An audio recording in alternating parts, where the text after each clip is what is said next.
तो आत्मदेव नाम का एक ब्राह्मण था, उसकी पत्नी धुंधली थी। धुंधली का अर्थ है जिसको कम दिखाई पड़ता था, अर्थात जिसकी बुद्धि धुंधली थी। एमए बीए सब पास थी पर ऊपर से साफ थी। इसका मतलब यही होता है, समझ गए? बुद्धि खराब थी उसकी। बेटा नहीं था। महात्मा एक मिल गए जंगल में, बोले हम आत्महत्या कर लेंगे। तो महात्मा ने कहा कर लो। बोला थोड़ा नीचे नदी से पानी पी के आ रहे हैं, प्यास लगी है। ऐसा आत्महत्या करने वाले देखे हो? तो आत्महत्या ही करना है तो पानी क्यों पीने जा रहा, मर जा। एक आदमी को हमने देखा टिफिन लेके गया था रेलवे लाइन पर। हम कहाँ जा रहे? बोला आत्महत्या करने। बोला क्यों? बोला ट्रेन लेट हो गई तब। बताओ, ये खा के मरेगा? मरना है तो खा के मरेगा टिफिन से। तो क्या मर जाऊंगा? उन्होंने बहुत समझाया, देखो ये सब चक्कर में मत पड़ो, भगवान की भक्ति करो, सब ठीक। हमको बेटा चाहिए। बोला चल भाई, नहीं मानता तो ले ये फल ले जा, पत्नी को दे देना। पत्नी को दिया। पत्नी बड़ी सक्की थी, नहीं खाई। फल खाऊंगी पेट बड़ा हो जाएगा, घर में आग लग जाएगा, सब कोई भाग जाएगा, हम भाग नहीं पाएंगे। और जब हम बिस्तर पर होंगे तो हमारी ननद आएगी, सब माल ले जाएगी। अद्भुत अद्भुत, इसीलिए नाम उसका धुंधली था। बेकारी सोचती रहती थी। भागवत में ऐसा ही लिखा हुआ है। फिर क्या हुआ? उसके बहन का बच्चा हुआ। उसने बहन को कुछ पैसा दिया, जो फल मिला था उसको गैया को खिला दिया।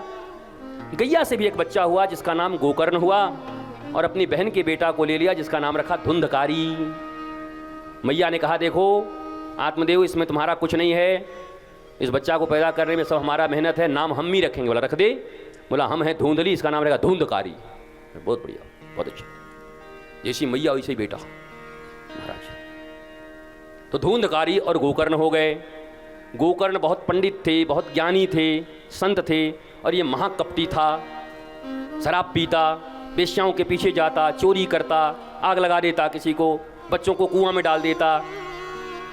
धुंधली का बेटा था। फिर क्या हुआ? एक दिन एक लात मारा अपने बाप को। बाप उछल के चला गया गोकर्ण के पास, जाकर के बोला बेटा बेटा देखो देखो तुम्हारा भाई हमको लात मारता है।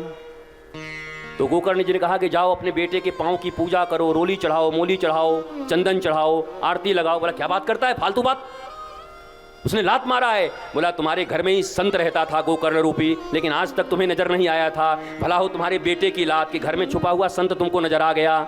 कभी कभी जो बात से नहीं बनती वो लात से बन जाती है। बात इतना महात्मा ने सिखाया, पर आत्मदेव को समझ ना आया। पर अपने बेटे ने जब लात मारी तो उसी घर में रह रहे गोकर्ण के पास कभी जाता नहीं था, पर जब आज लात पड़ी तो गोकर्ण के पास जाकर के रो रहा है। गोकर्ण ने कह दिया देह स्थिमान सरुदे भिमतिन त्यजत्वम जाया सुतादिषु शब्दमामं ताम भूमंच। पत्नी पुत्र इत्यादि के चक्कर में फंसा हुआ, भगवान की तुझे होश नहीं है। बड़ा ज्ञान दिया गुरु के रूप में, बेटा है पर गुरु के रूप में ज्ञान दे रहे हैं। और अंत में बड़ा सुंदर ज्ञान दिया जिसको गोकर्ण गीता कही जाती है। धर्मं भजस्व सततं त्यज्य लोक धर्मान् सीवस्य साधु पुरुषान् जहि काम तृष्णाम् अन्यस्य दोष गुण चिंतनमासु मुक्त्वा सेवा कथा रसमहो नितरां पिबत्वम्। धर्मं भजस्व सततं, धर्म का भजन करो, सतत करो। लोक धर्म का परित्याग कर दो, परम धर्म को अपनाओ और लोक धर्म त्याग दो। अब इस पर तो मैं 10 दिन बोलता हूं और मुझे बोलना है 10 सेकंड में, कैसे बोलूं? बताइए, कोई उपाय बताइए नागपुर वालों। धर्मं भजस्व सततं त्यज्य लोक धर्मान् सेवस्य साधु पुरुषान् जहि काम तृष्णाम् अन्यस्य दोष गुण चिंतनमासु मुक्त्वा सेवा कथा रसमहो नितरां पिबत्वम्। जितने भी लोक धर्म है उसका पिताजी त्याग कर दो और अब परम धर्म को अपना लो। अन्य के दोष और गुण का चिंतन करना बंद कर दो।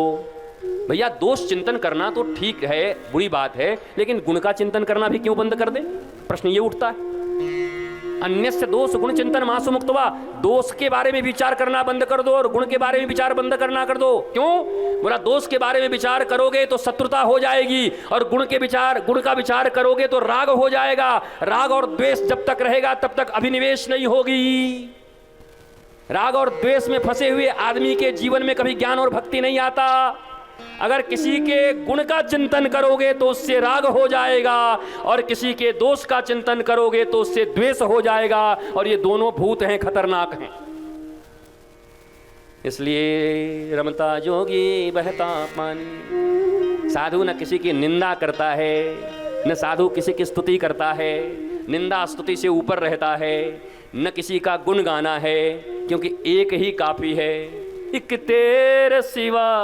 उसी के गुण गाने में वो बेचैन रहता है। दूसरे के गुण से उसको क्या मतलब है, और दूसरे के दोष से उसको क्या मतलब है।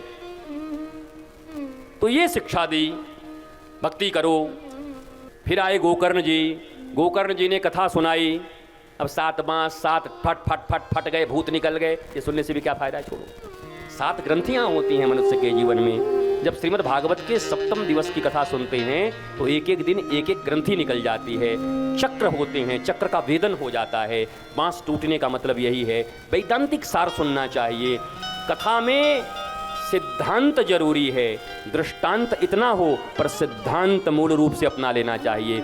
हम कथा तो सुन लेते हैं, कहानियां तो सुन लेते हैं, पर सिद्धांत नहीं अपनाते। कहानी सुन बड़ा आनंद आया, बहुत बढ़िया हुआ, और तुम क्या अपनाए? तुम्हारे भीतर सिद्धांत आया? सिद्धांत चाहिए।